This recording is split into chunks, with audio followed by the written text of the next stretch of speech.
perspective. Former Israeli National Security Advisor Eyal Hulata. It's good to have you, sir. Thank you. I'm very happy to be here, Chris. So, why is this move by Biden the wrong move at the wrong time? Well, you know, as an Israeli, I'm not sure it's my position to give grades to President Biden. I can tell you that from an Israeli perspective, what the Israeli political scene and across the political spectrum and also the public, people are mainly surprised by this move. You know, I've listened to what you said in the beginning, and I think everything you said was absolutely right. The attack that Israel is conducting in Rafah at the moment has been coordinated with the American administration. Israel has not entered heavily populated centers in Rafah, not because the president demands it, or not only because the president demands it, it's because Israel will not attack heavily populated areas in Rafah. We haven't done this in the city of Gaza. We haven't done this in Khan Yunis. We evacuated the population before that. What we're doing now in Rafah, we've controlled the crossing to Egypt, and we're putting pressure on the outskirts of Rafah. All of this has been coordinated with the United States. So I think it is very surprising that while we're in this situation, President Biden comes out with this decision, and with this interview yesterday on CNN. I think there's a lot of surprise in Israel. This is getting a lot of criticism from across the political spectrum. You are right that President Biden, the administration, the United States, have supported Israel a lot. The supplement that has passed by a bipartisan vote, both Republicans and Democrats, in an unprecedented amount of money. This is all very, very true. So people in Israel, I think, are very frustrated and surprised that after all of this that has happened, and I think that Israel is doing pretty much aligned with the administration, that this message came yesterday. I'm certainly, personally, very surprised that this came, and also very frustrated. What about the perspective that Bibi's gone too far? He's far right. He's got a coalition of extremists. We saw that with what he was trying to do with the judiciary before all of this, that there has not been enough attention paid to civilian casualties, that it looks like it's going to be just like that again in Rafah, that the people have not been moved out, that there's nowhere for them to go. And this had to be done to not repeat what has literally filled campuses around the country in America with pushback. Well, you know, first, I served as a national security advisor to the opposition. So for me, to support Netanyahu and his policies is difficult. And I think that the fact that the ultra-right fringes of Israeli politics is within his government is indeed a problem. Having said all of that, I'm not sure that everything you said before is a good description of what happened.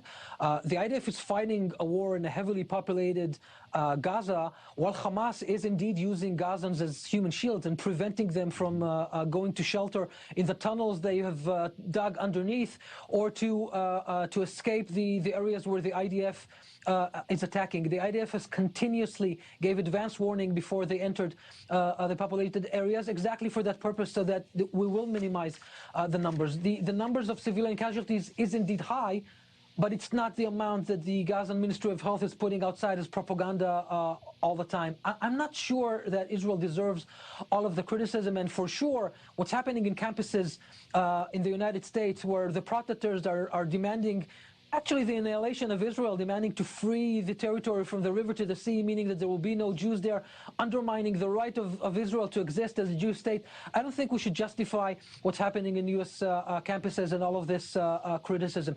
It is true that we have a very right-wing government. I don't support it.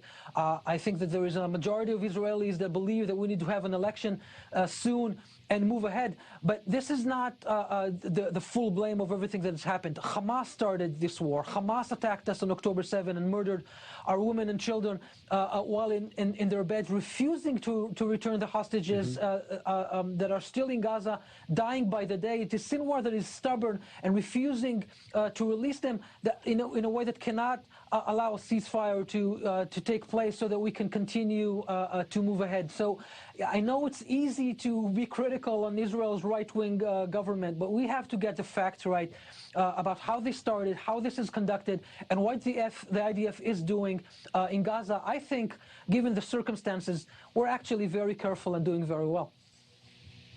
Well, look, a picture tells 1,000 words, which is also one reason, one criticism that I do have. I'm just telling you what you know to be common criticism of the situation. The fact that Israel will not let the media be on the ground to tell the story in Gaza and eventually in Rafah and eventually in the West Bank, I think is a huge miscalculation. The idea that it's too dangerous, we both know that that's the job that many journalists do. Do you think that's a mistake? And do you think it's Bibi's right-wing advisors that are making this really unprecedented calculation, if we want to talk about unprecedented, that you're not allowing any free media on the ground to tell the story? Well, Chris, on this I have to agree with you. I think that Israel has done a lot of mistakes in the way that we're projecting the story. I think that this perception that journalists cannot cover it, and in fact, sometimes there are limitations. I think that is a mistake. I also think that it was a mistake for the government, and that is a push from the right wing, not to allow all the amount of humanitarian aid that needed to flow into Gaza from day one. And I said this from when the war started. We shouldn't have bargained over humanitarian aid. The Gazans, yes, and I agree with you. The Gazans should not suffer from lack of humanitarian aid, from lack of food and medicine. The fact that in the last few weeks, Israel has done much more. And it's true, after Biden demanded this, after a very bad assault, it was not intentional, but that again, 7 foreign workers of the World Center Kitchen have died in an IDF strike. That is granted. Israel has improved our policies on humanitarian aid. I thought we should have done that from day one and focus on the things that we're right about, where there is the justification to go after Hamas and not to punish the Gazans, and to do as much as we can to allow the story to come out, not to play to the propaganda of Hamas that show the pictures that they put out of Gaza. Some of them are fake, exposing a famine that is not exactly what is happening on the ground. And unfortunately, you're right. I mean, I think Israel should have played the media side way better than we did. And unfortunately, I do think that this is the pressure from the right-wing fringes of this government, and that is a mistake. Do you think that, I keep hearing from supporters of Prime Minister Netanyahu, see, this is what America does. You let us defend ourselves, you let us beat the enemy, but not completely. This keeps happening. It happened in the 67, it happened in 73, it happened in the 2000s. You don't want us to win the big victory. Why? Now, do you believe that's propaganda, or do you think that that's something that exists in the Israeli mindset? Well, first of all, I think it does exist in the Israeli mindset. I don't think that this is a right description of what is happening. I don't think that is the problem. I think that there is an aversion in American administrations throughout politics for decades now, that things that Israel could do will escalate in ways that will drag the United States in. We've heard that about Iran so many times before, and I think that the fact that the administration have kind of pushed Israel to take the win, I think, as Biden said it, just because we had good defenses doesn't mean that Iran doesn't need to pay a price and that is an unprecedented attack of hundreds of projectiles aiming at killing civilians in Israel. So when we're prevented from that, there is a question there. But I think it becomes of risk aversion more than anything else. Right. Iran is a weak spot for the United States. We haven't found the leadership to give us a better solution there. 2 administrations in a row. Let's see what happens next time around. Mr. Hulata, thank you very much for making the case and giving us perspective. You're always welcome here. Be well. Thank you so much. Thank you. All right. To a war abroad, to a war here at home. What's happening on the southern border? Hey, how